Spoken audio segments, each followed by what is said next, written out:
Three-part series. Part 3. The Dyslexic Doctor. She made it through medical school without anyone knowing, including herself, Dr. Tamsin Knight. What if you spent years in medicine, working harder than you had to, more stressed than you needed to be, wondering why everything took more out of you than it seemed to take out of everyone else, and then found out there was a reason? Dr. Tamsin Knight found out that reason after she was already a consultant. And her answer to what came next is one of the most practical and human stories in this series. Tamsin Knight is a consultant in public health medicine in NHS Scotland and deputy chair of the BMA Public Health Medicine Committee. She qualified as a doctor in 2007 from the University of Liverpool, having entered medicine through a graduate entry route after her first degree in psychology. She went through medical school. She went through specialty training. She built a career in public health, and she did all of it without an accommodation, without a diagnosis, and without knowing why some things required so much more of her than they seemed to require of her peers. It wasn't until she was working as a consultant that she found out she was dyslexic. Looking back, she can see that the lack of adjustments had a huge impact on her throughout training.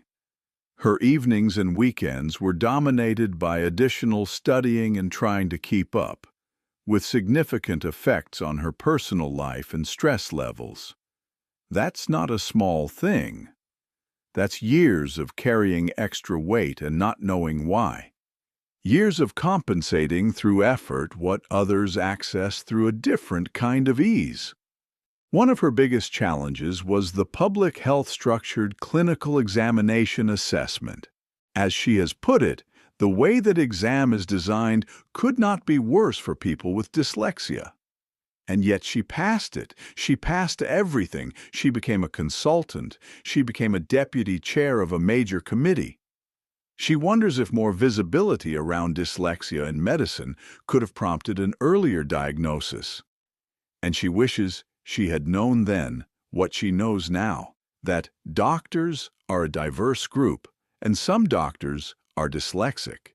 That simple knowledge, she says, might have changed everything. So what changed when she finally got the diagnosis? The most impactful adjustment has been additional administrative support. Her administrative assistant helps manage the volume of written communication that a consultant role requires, freeing up cognitive energy for the clinical and strategic thinking she does best. And what is she best at? She is a strong brainstormer, someone who can hold multiple threads of a problem in mind and work through potential solutions. And she has a particular skill for what public health actually demands, taking complex, dense technical information and translating it into language that ordinary people can read and act on. Think about where that skill comes from. Someone who has spent decades working harder to process text, finding workarounds, building mental models, looking constantly for the clearest path through information, develops a genuine ability to simplify. Not because they gave up on complexity, but because they had to find a way through it that others didn't need.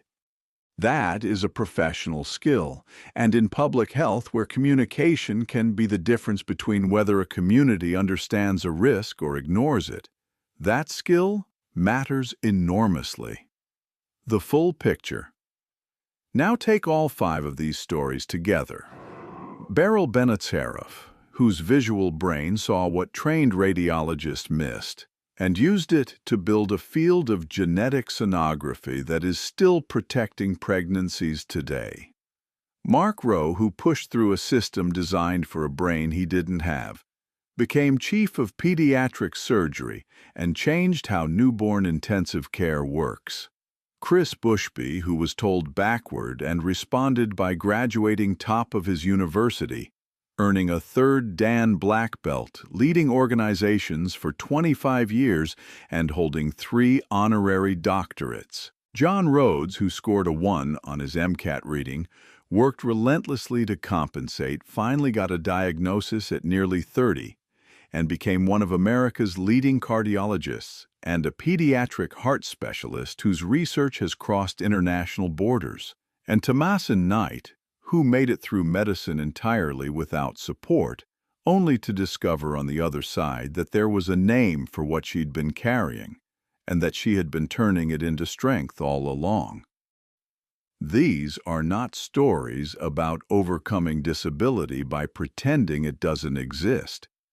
They are stories about finding the right environment, the right support, and the right fit, and about what becomes possible when a brain that processes the world differently is placed somewhere that needs exactly that kind of processing. Up to 20% of the population has dyslexia.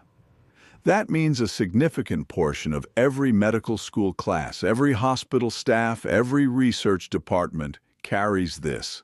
Most of them are compensating in silence, the way Knight did for years, the way Rhodes did before his diagnosis. The question isn't whether dyslexic doctors can succeed. These 5 answered that.